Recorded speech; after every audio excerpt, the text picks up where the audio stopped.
A question we get from parishes is, what do we do with the families that come in who haven't previously been participating in Families Forming Disciples, and they're joining in now? So they haven't done a year one, or they haven't done a year two, and you're on year three. And every parish does this differently. Many parishes just have the resources to do 1 year at a time. And of course, it's fantastic to get families joining. You don't want to ever turn anybody away. So what we recommend is, and let me share my screen with you, is that you have a session for those families prior to your first session that you're officially starting the year with, your introduction for that particular year. So you want to have a session before that, and you want to go back to, this is on the website, the very first year, year one, and look at the content that is there for introducing families to Families Forming Disciples, introducing Families Forming Disciples to parents. And look at this intro lesson and catechist guide, and combine that.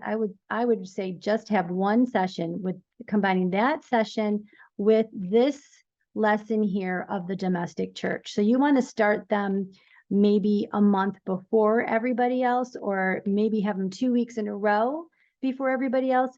But this way, they will be able to use that guide to understand that parents are the primary educators of the faith, to have a little bit better understanding of what a domestic church is. Many parents will not even have heard that term before. And the whole idea of having that that prayer altar or that prayer space in the home. Remember how we did that? That was all back on year one.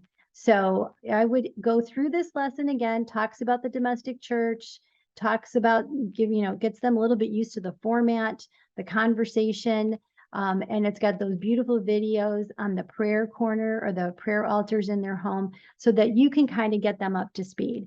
And then you also want to make sure that they have the same materials that everybody else has. So they should have a Bible, they should have a rosary, they should have that rosary pamphlet. Those are pretty much the main things that they're going to need.